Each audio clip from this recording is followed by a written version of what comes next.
Hello and welcome to Never a Truer Word, where we look at the words that people choose to use to see if they're telling the truth, the whole truth, and nothing but the truth, and look to give you the confidence that comes with really knowing what people are saying when they're talking to you.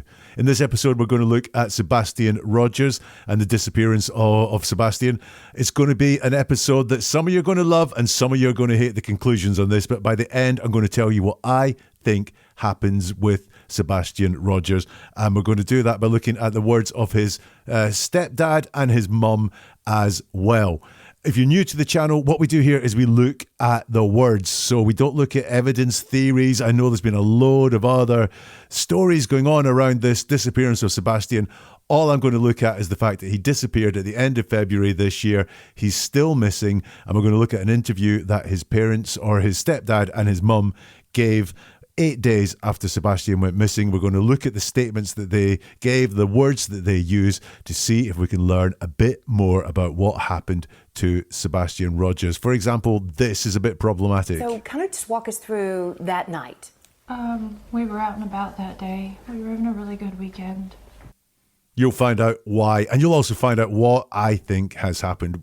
It's all about giving you the skills as well. So keep an eye out for repeated words and ideas. These guys are really stressed no matter what has happened. So the things that are a priority in their heads, they're going to repeat. They're going to use the same words again, or repeat the same ideas again. Look out for tenses as well when someone is missing and people are involved, that maybe their suspicions about the tenses they use to refer to that missing person can be very revealing. And look out as well for what I call hidden truths. That's when someone says something and the gist of it is one thing, but if you actually go in and look at the words they've used, then they mean something slightly different. I'll talk you through that as we go. Let's have a look at question 1 from the interview. So here we are, 8 days now searching for him. Walk us through that Sunday night that he went missing. So walk us through, we've got so many people who really want to know, okay, how did this happen? So kind of just walk us through that night. We were out and about that day. We were having a really good weekend. We got home. Everything was pretty normal. He was playing in his room. When I told him to go to bed, he did. He said, "Good night, Mom, I love you." Said goodnight to his puppies. A little bit later, I wound up going to bed, and when I woke him up for school, he wasn't there. So in your mind, that's usually around what time? When do you normally wake up? Around 6 o'clock? 6. So were you instantly thinking something's wrong, or were you like, he may just be already in the shower, in the living room? I took a second and walked through the house looking for him in case he'd gotten up and was trying to get breakfast or something, because he did that sometimes. About 3 minutes in, give or take, I was on the phone with my husband. I said, "I can't find him." He said, "What do you mean you can't find him?" I said, "He's not in the house." I think that might be the most revealing answer in everything that we're going to look at. The question was asked of them, so just kind of walk us through that night. That's the last question that's put to Katie, the mum. Just kind of walk us through what happened that night. And she starts her answer by talking about that day. She says, we were out and about that day. So why is she deviating from the question? What's happened in the night that she doesn't want to talk about?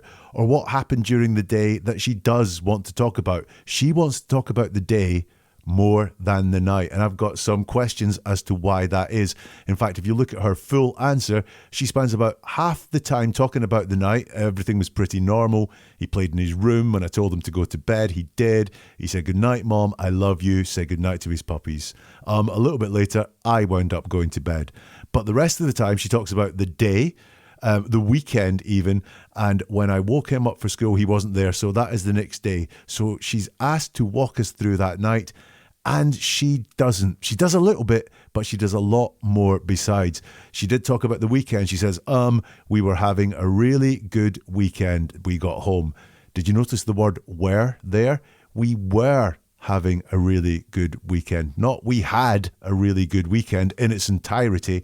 Up until a point, we were having a really good weekend. So from that and also the fact that she's avoiding really going into detail about that night and wanting to talk about other things, I'm going to say I think something happened that night that in this part of the answer, certainly, she is not talking about. What happened that night? Well, look, she says in that night, everything was pretty normal. I'm always wary when people describe things as being normal, especially in situations like this. Why? Because we don't tend to notice when things are normal at the time. They're just normal. We're exception machines. We're looking for the abnormal. When we're walking across the road, we don't notice when it's clear. We just walk across the road. When a car suddenly comes towards us, we notice the abnormality. So you don't notice things are normal as such. So why does she feel the need to tell us things were normal? Could it be, again, I'm thinking something happened that night that actually it wasn't all that normal? Even she says it wasn't all that normal because she describes it as pretty normal, not totally normal. Not everything was normal. Everything was pretty normal. So that makes room for abnormal things to happen, which she's not going into. I was interested in talking about Sebastian's bedtime. She says, when I told him to go to bed, that's an order, that's a command. Now, parents are allowed to tell their children when to go to bed. They are allowed to tell him to go to bed. But I thought from that, have we got some controlling parents here? Or does Sebastian need to be told what to do? Is he the kind of child that always needs to be told what to do? Certainly, she didn't say, when I asked him to go to bed, or even just when it was his bedtime. She uses the words, I told him to go to bed. So that's got a question in my mind of, are these controlling parents, and are there circumstances that mean they have to be controlling parents? She mentions that he did. Not just that I told them to go to bed, and we assume when a parent tells a child to do something, then they do it. She feels the need to tell us that he did. So was it not normal that he did as he was told? Now, look, I'm not victim blaming here. I'm going through the words and looking at what I spot. I understand that 15-year-old boys like Sebastian have all sorts of different behaviours, frustrating behaviours for parents, things that are absolutely normal and fine to a 15-year-old boy. Adults sometimes get annoyed with. So right now, I'm not at all victim blaming. But what I'm interested in is, was his behaviour a perceived problem to mum, Katie, and stepdad, Chris? Because she tells us that he did go to bed, and she laughs at the end of it as if it's kind of a bit wry, as if it's like he doesn't always, but hey, he did that night. The next thing I'm interested in what Katie says is, she says, a little bit later, I wound up going to bed. Wound up going to bed, or winding up doing something, is, it's a bit interesting, that one. She doesn't just say she went to bed. Wound up going to bed is kind of like I went to bed as a result of something else, or I had no choice but to go to bed, or something like that. So again, was there something going on? Was there some activity happening that meant she wound up going to bed rather than just straightforwardly went to bed? Final thing I think I want to pick out here from Katie is that she talks about going in the morning when Sebastian wasn't there. She says, when I woke him up for school, he wasn't there. When I woke him up for school, he wasn't there. Well, you didn't wake him up for school if he wasn't there. I would prefer to have heard that as, when I went to wake him up for school, he wasn't there. But she says, when I woke him up for school, he wasn't there. Now, like everything in this, that could be a misspeak. That could be, we all misspeak. I will misspeak during this episode. I'm absolutely sure of it. But like, it could be a misspeak, and that would be absolutely fine. But what we do is we gather data points.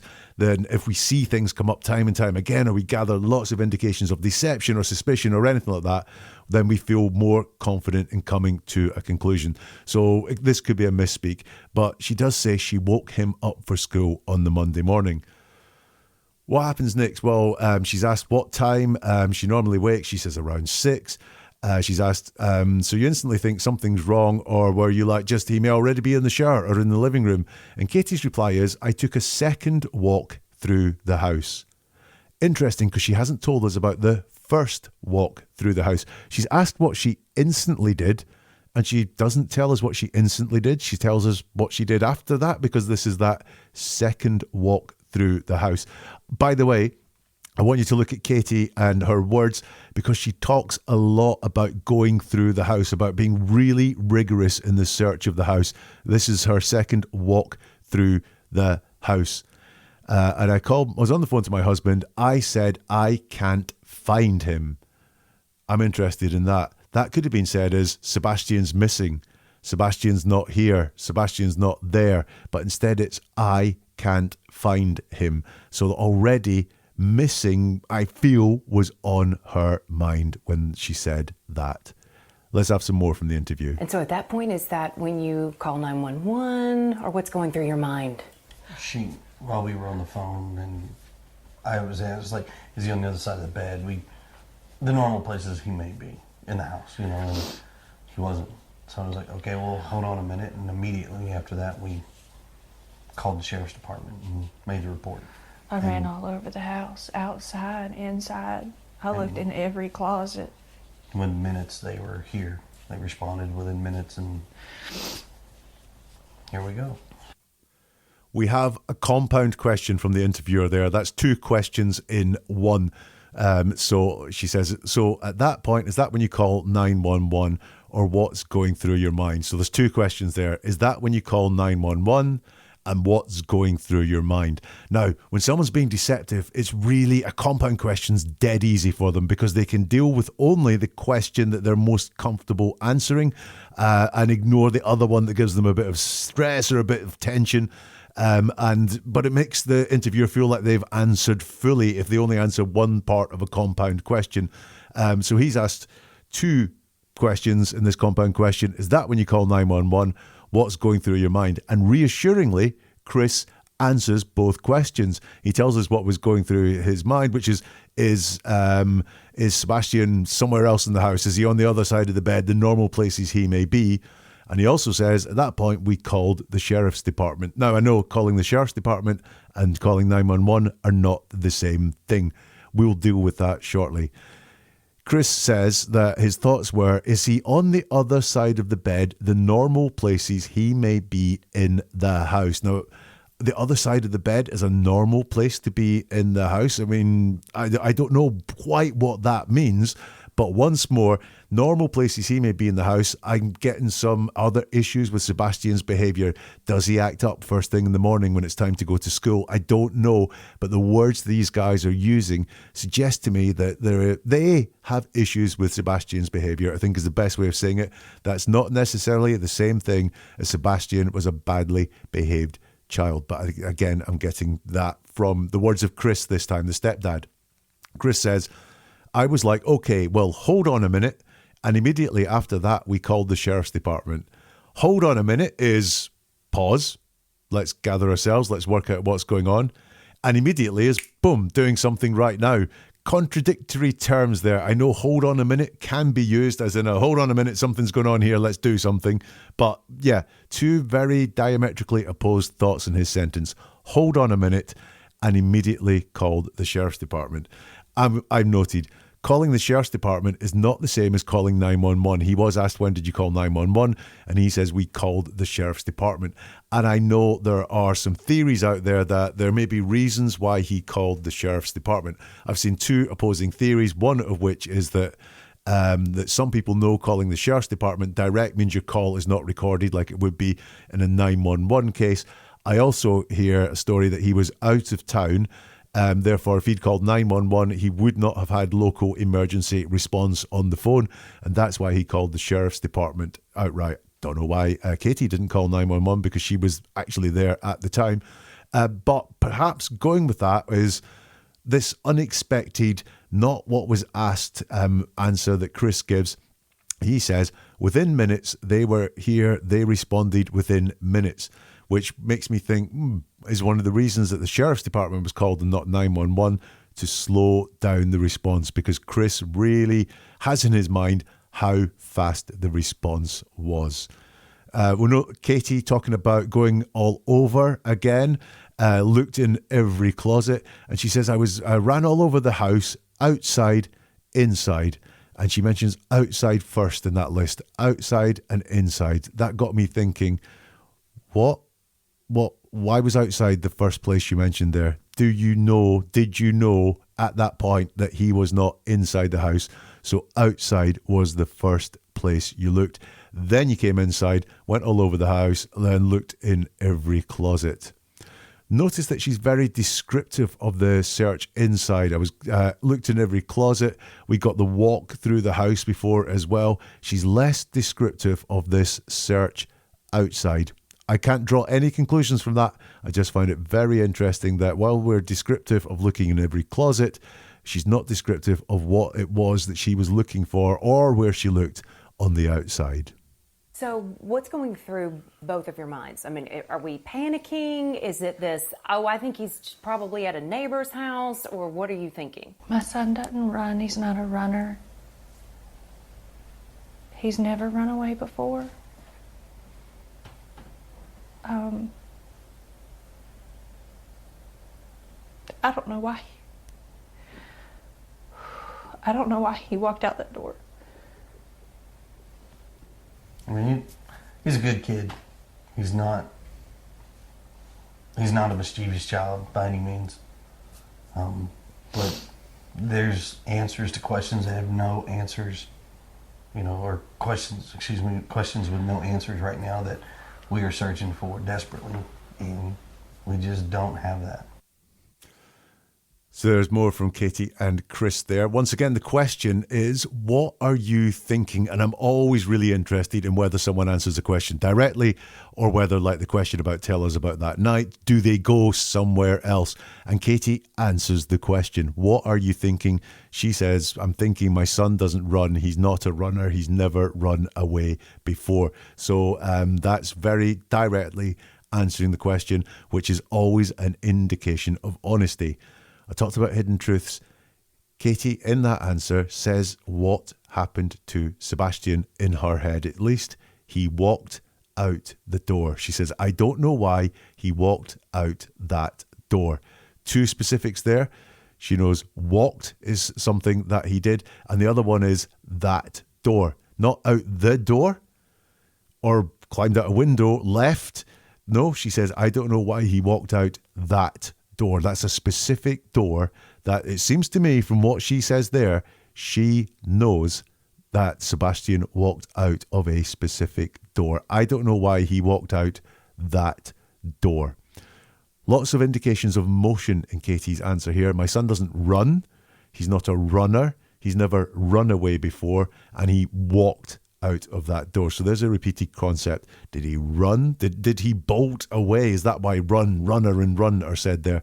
Then she says walked. So is it just in her mind the motion of Sebastian walking out the door? Maybe he walked out the door and then started to run. It's very hard for her to say this. She says, I don't know why. I don't know why he walked out the door. She has some difficulty building up to saying walked out that door. Look, Chris does a misspeak here. He says there's answers to questions that have no answers, or questions with no answers. I really like that from him because it says he's listening to what he says. So he's choosing his words carefully. And when he makes a mistake, he goes back and he corrects it. And look, if you're being interviewed by TV, especially if your child is missing or your stepchild is missing, you're probably going to be thinking about your answers very carefully as well. You're not going to want to make a fool of yourself. You maybe want to give away really important information that will help you find your child. You're very tense and stressed, and every chance you're going to be thinking carefully about what you're saying. And that shows that's what Chris is doing here. If you're thinking carefully about what you're saying, it just means what you're saying is important to you. It is not an indication of some sort of guilt or some sort of innocence. But there is things that come out in his language, these hidden truths that come out. He says there are questions with no answers right now that we are searching for desperately. Right now suggests to me he doesn't have the answers on day 8 of Sebastian being missing, which is when this interview was, right now, but he expects answers to come, or thinks it's possible that these answers could come, but he doesn't have them at the moment that he's given that interview, hence why he uses right now. But Chris volunteers some information about Sebastian. Chris says he's a good kid. He's not He's not a mischievous child by any means. He wasn't asked. They were asked about what was going through their mind. They weren't asked to give a character reference for Sebastian. And I think once more, especially, he's not a mischievous child by any means. When someone tells you what someone's not, that's where their focus is, on the not. So why didn't you say he's a good kid and leave it at that? He has to go in and say he's not a mischievous child, and then even more persuade us further by saying by any means. So I do wonder, again, I'm getting something through in the words that makes me think that Chris and Katie think that Sebastian was a badly behaved child, or they had to cope a lot with Sebastian's behaviours. What are your thoughts so far? Leave them in the comments if you can. If you know someone who's interested in the disappearance of Sebastian Rogers, at the time of recording, he's still missing, then please share this, because the success of this channel depends on you sharing the content with other people who might be interested in. If you press the like button or the plus button, whatever platform you're on, then that also helps get this content to more people. And if you want more episodes like this when they're released, the subscribe button will be your friend. But please help this get to as many people as possible with the like button, or by commenting on your thoughts, your observations, or even your questions, and sharing this within your communities as well. If people are open-minded, they will get a lot from this. Let's go back to the interview. Is there anything that happened that day that you think back and there might have been a reason he was possibly upset, or something outside that could have enticed him to go outside? Was there anything that came to mind? We've been combing over that day and even the weeks before he left, and I hadn't been able to figure it out. He's that morning he was laughing, he was joking. Everyone we were around that day agreed that he seemed like he was in a good mood, he was behaving. It'd make more sense if we'd been fighting. Or he'd been in trouble, but he hadn't been in trouble. So, I mean, the $1 million question, why did he go? And the other $1 million question is how. Another really informative question and answer. I'll just go through what was said there. Is there anything that happened that day you think back and there might have been a reason he was possibly upset, or something outside that could have enticed him to go outside? Was there anything that came to mind? And Katie says, we've been combing over that day and even the weeks before he left, and I haven't been able to figure it out. He's that morning he was laughing, he was joking. Everyone we were around that day, he agreed that he seemed like he was in a good mood. He was behaving. So once more, let's look. Does she answer the question? She's asked, was there anything that came to mind? That's a question that's a yes/no question. That can be answered with yes, there was, or no, there wasn't. And Katie avoids saying yes or no, which means there's something interesting going on there. Why does she not just say yes, there was, or no, there wasn't? She widens it out as well, because she was asked about that day and she says, we've been combing over that day and even the weeks before. Now, why do that? Is it that this has been something that's been building up for for weeks? Is this something that has been building up until that day? Now, she mentions that day twice, by the way, which is fine, because she's asked about that day in the question. She's not asked about the night like she was earlier. So this is maybe slightly easier for her to talk about that day. But that day and even the weeks before, has there been a build up of tension or arguments or frustration somewhere? That is entirely possible from these words. Once more, Katie shows that in her mind, or in her words, Sebastian chose to go away himself because he left, in her words. I'm thinking about the weeks before he left, is what she said. Now, that's not to say this is all Sebastian's fault or bad things did not cause him to leave, but she's giving Sebastian the agency for what happened the weeks before he left. She does focus on that morning and that day again. She doesn't talk about the night. You'll notice she just focuses on the morning and that day. And then things slip out here. Everyone we were around that day agreed that he seemed like he was in a good mood. So Katie doesn't actually say he was in a good mood and he was behaving, just social proof. everyone we were around would agree that this was happening. Why does she not tell us what her experience is? Why does she have to tell us what everyone that they were around would say if we could ask them? And by the way, he seemed like he was in a good mood. It's not he was in a good mood. So we do have that morning, he was laughing, he was joking, but that day it seemed like he was in a good mood. And once again, she says he was behaving. So I mention again of Sebastian's behaviour. And we don't notice unusual things. So is it usual that he was misbehaving? Again, I think Sebastian's behaviour really problematic to Katie and Chris. And I can't say strongly enough that I don't think this is a blame Sebastian thing. I think these two had some real problems with things that Sebastian did. Katie continues and says, make more sense if we've been fighting, Chris adds, or if he'd been in trouble. But he hasn't even been in trouble. So I mean, hey, the $1 million question, why did he go? And the other $1 million question is how? Chris tells us once more, trouble is on his mind. If he'd been in trouble, but he hasn't even been in trouble. Once again, we're focused on what didn't happen, which sometimes suggests that did happen or it's usual happening. He hasn't even been in trouble. So once more, I'm seeing this behaviour, I'm seeing this trouble coming through in the relationship. And I'm sure you've spotted it right already. The $1 million question, why did he go? And the other $1 million question is how? Once more, it's there. Why did he go? So Chris as well is giving Sebastian the agency, saying it was Sebastian's went of his own volition. He went. It wasn't someone took him. It wasn't that someone made him go. It's that Sebastian went. Why did he go? The other $1 million question is how, and this is the thing I'm sure you've noticed. If my child was missing, my $1 million question would be, where is he? How can I get to him? How can I get him back? Not why and how. These are things that maybe they do know, maybe they're hiding, but he has no focus at all, for some reason, on where Sebastian is. What about social media? Was there anything that, anyone he could have contacted? I understand he was somewhat of a gamer, or what was he? There was a video game he loved, right?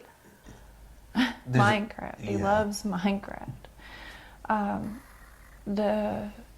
The game that he has is not online. He has the Switch.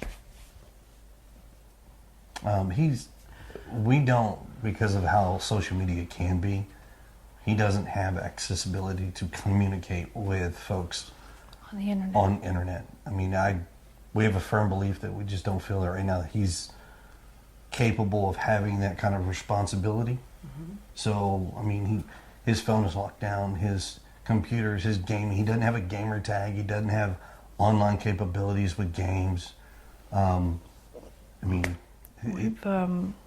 We've combed every electronic. I mean, we've cooperated with all the authorities as far as anything they've asked us to provide, we've provided, and still just don't have any answers. This answer has so much in it that reassures me about Chris and Katie, but also more worries from them in their words as well. Now, I don't think much of the interviewer, right? I think she's a bit all over the place. And look, she talks about Sebastian in the past tense as if he's dead. I understand he was somewhat of a gamer, or what was he? There was a video game he loved, right? So this interviewer has come in to talk to these two parents whose child is missing and talks about the child in the past tense, which is beyond crass, I'm afraid. Not a fan of this interviewer. So she asks in the past tense, I understand he was somewhat of a gamer. There was a video game he loved, right? So all past tense. Now look at Katie and Chris. They answer about Sebastian in the present tense, which is what you would expect talking about someone who is alive. Katie says Minecraft. He loves Minecraft. Not he loved Minecraft or he did love Minecraft. Present tense, he loves Minecraft. And Chris, he doesn't, present tense, does not have accessibility.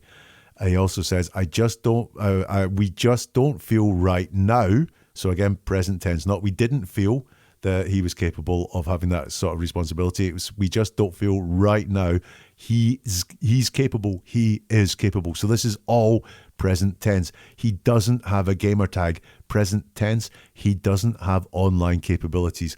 All of that present tense. In the question was put to them in the past tense, and without pushing back on it, they just naturally spoke about Sebastian in the present tense.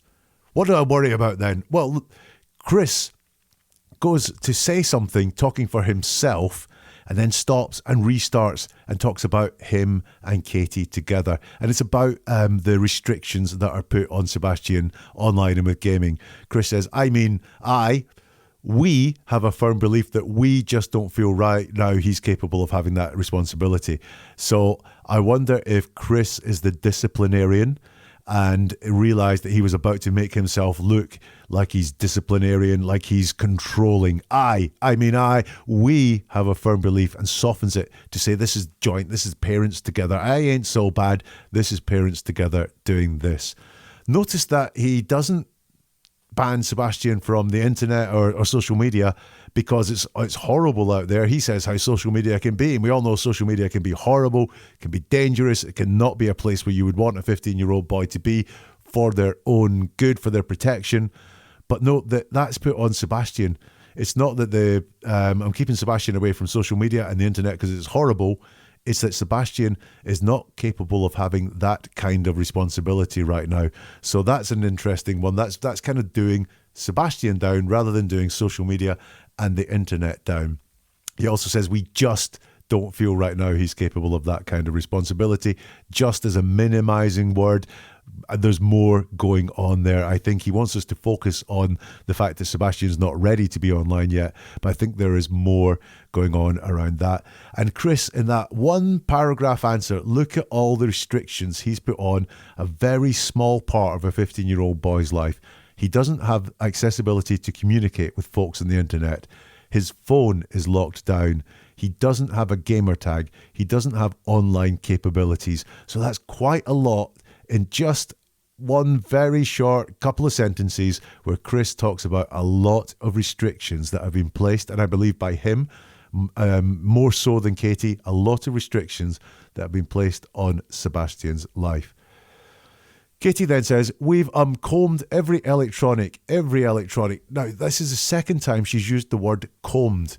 And I was interested in that. I think earlier she said she combed the house or she combed inside or something like that. But she's used combed twice now. I don't know what I'm getting from that. I don't know what to make of the fact she's used combed twice. Maybe it's just a word she uses a lot. But I'm interested in why she says combed twice when we're talking about the search around the house. Combed. Interesting.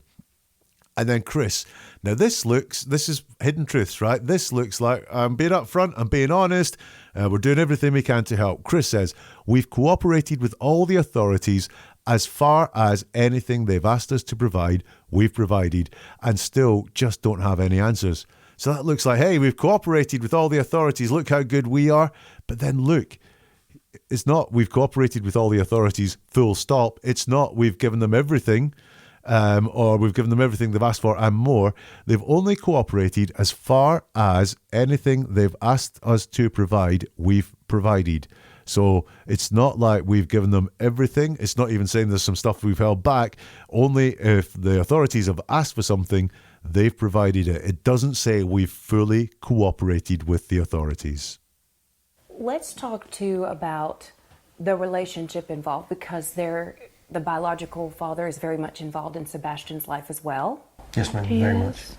Right? And how would you describe that relationship, the two of them and the four of you? It's relatively good. I mean, we talk regularly. He talks to his son on a regular basis, sees him on a regular basis. He's involved in school and therapy, and I mean, he doesn't have any extracurricular activities, but I can tell you now, if he did, his dad would be in the front row.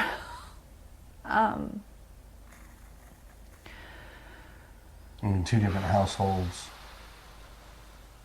and the communication between the three of us is great. I mean, yes, we're just like every parent.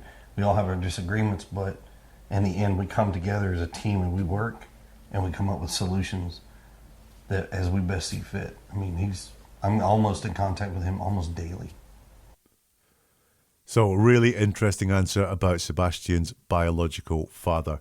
Where we were asked that the biological father is very much involved in Sebastian's life as well. And straight away, Chris says, yes, ma'am, very much. And Katie says, he is. They're then asked, right, how would you describe that relationship, the two of them, the four of you? And actually, the way they describe it, yeah, it's great. We're talking all the time. Everything's brilliant when we do all this stuff together. But look at what they say. Katie says, it's relatively good, which means it's not always good. Or relatively compared to what? Compared to how it could be, compared to how it was. It's just relatively good. That doesn't mean it's brilliant. It's not great. It's not amazing. It's relatively good. And Chris, one of the first things he says is, we have our disagreements. So it comes out there, Katie, Chris, and the biological dad don't have the best of relationships. Did you notice how Katie and Chris both spoke about the relationship very, very differently? Katie talks about them as a foursome, so the stepdad, Chris, the biological dad, Sebastian, and Katie. And she says, we talk regularly. He, biological dad, talks to his son, Sebastian, on a regular basis, sees him, Sebastian, on a regular basis. He's involved in school, so that's the biological dad. He's involved in school, and I think she says therapy, but it may be therapy. And I mean, he doesn't have any extracurricular activities, so that's Sebastian. He doesn't have any extracurricular activities. But I can tell you now, if he did, that's Sebastian again, he did, then his dad, biological dad, would be in the front row. So she really talks about how the biological dad and Sebastian relate to each other. She talks about each of them. Chris's answer is very different. He says, I mean, two different households. So he's already set up the different things. The communication between the three of us is great. So there was four people we spoke about: Sebastian, Chris, Katie, biological dad. But he only talks about the three. He's completely, I believe, disregarded Sebastian, because he's talking about the two different households. So he's completely disregarded Sebastian. And I mean, yes, we're just like every parent. So again, disregarding Sebastian with his we, this is just him, Katie, and biological dad. We all have our disagreements, but in the end, we come together as a team. We work and we come up solutions with as we best see fit. So he hasn't mentioned Sebastian at all here. This is about parenting. That's what's important to him. And then he says, I mean, he's in contact with him almost daily. I don't know which he means there. Is it Sebastian? Is it the dad? But he's spoken about adults there all the time. Sebastian has been put aside there. Interesting that when they're asked about the relationship, Katie says we talk regularly, and Chris says the communication between the three of us is great. The relationships are more than about talking regularly. I know people I talk about regularly that I don't talk to regularly. I don't have a great relationship with. I know people I'm in communication with that I don't have a great relationship with. So actually, they talk a lot and there are disagreements, but they don't really give a good sense of what the relationship is like. Don't talk about what they disagree on at all as well. Let's talk too, because he's highly functioning. I know you all have described him as having a form of autism. He does. But describe that to our viewers too, as far as his way of thinking of things and maybe how determined he was about certain things, or his mindset. He's got a stubborn mindset. If he believes it's this, he gets on a one-man track and he is just on it, and he is all about it. But I mean, he's very smart. He can play chess. He can beat adults in chess. Wow. So he loves playing games. So this is a question about Sebastian's autism. And the question is, I mean, again, I'm just not a fan of this woman, but autism has many, many forms. And she goes to how determined he was about certain things or his mindset, rather than just leaving it as an open question. Katie says and then Chris goes into him being stubborn. Now, The question was about being determined, so it was a slightly leading question. It wasn't tell us the great things about autism, what great qualities does he have because he has this autism, like his curiosity or his creativeness. The interviewer just went on determined, so it was a very closed question. Chris doesn't say determined, he says stubborn, which is a negative, a word with negative connotations. So I think that interesting again that Chris has gone to the negative qualities that Sebastian has, his behaviour, and now being stubborn. But we're asked about his autism. Do you feel that was a clear answer? He can play chess, he loves playing games, and he's stubborn and he's a one-man track. But does that really describe the autism to you? The bad things about it or the good things about it? We get he's stubborn and he can play chess. It's almost a very stereotypical description of autism, that there is some stubbornness or determination there. Some might call it ambition. Some might call it drive. Some might call it passion. And he's smart. He can play chess. But I don't feel that's a clear answer that really explains Sebastian's autism. Something else I feel that has been kept from us by Chris and Katie. If Sebastian was able to watch this, and maybe he's watching this as it airs, and if he is, what do you want to say to Sebastian? What do you want him to hear from you right now? Oh gosh, that we love you so much and we want you to come home and you're not in trouble.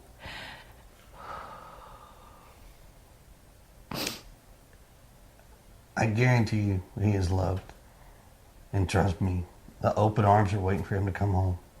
From every parent to every family members to probably everyone in the community. But there's no malice, that we just want our boy home. Bad. Badly. But whoa. Did they answer the question?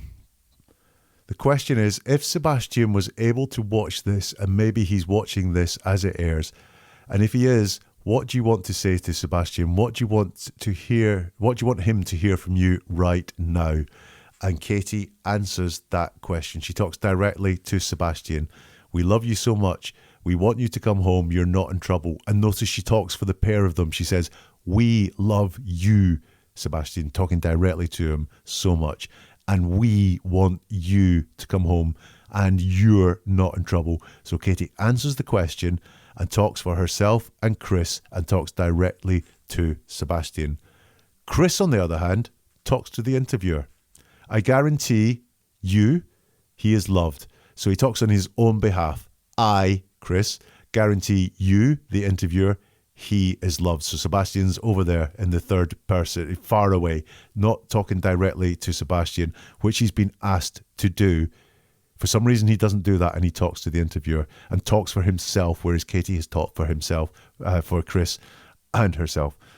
And trust me, open arms are waiting for him. So again, Sebastian's very different. Sebastian's just him to come home. From every parent to every family members to probably everyone in the community. But there's no malice. We, he says we again. So he does talk we, but just the ones want our boy home. So again, not talking directly to Sebastian. Badly. We have this repetition again. Look, you're not in trouble. There's no malice. It's these things that are stated in the negative. Are they frightened? Why would you be saying that unless you're not frightened? Unless you're frightened that Sebastian is away, feeling that he is in trouble and that there's malice towards him. Why do you have to say those things? And why can't you say them in a more positive kind of way? Chris says open arms are waiting for him to come home. From every parent to every family members to probably everyone in the community. Now, he doesn't say his arms explicitly. He doesn't say my arms are open waiting for you to come home, Sebastian. He just says there are generic open arms. And then every parent, every family member, probably everyone in the community.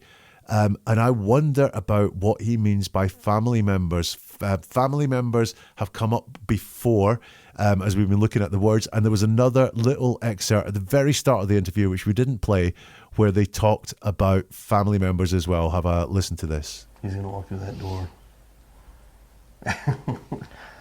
And this street will be flooded again with family and relatives all waiting to hug and love him. And That boy's gonna have more friends than he knows what to do with when he comes home. I get they are Sebastian's family, but he talks about family again waiting for Sebastian to come, not him. Why is that? Anyway, that's the analysis of Chris and Katie. What are my conclusions? From what I've heard there, something happened the night Sebastian went missing inside that house. It was that evening something happened that caused his disappearance, that caused him to leave the house. I don't know what it was, but something happened from the words, from the way they skirt around it and from the way they talk about it. And whatever happened, that was what caused Sebastian to leave.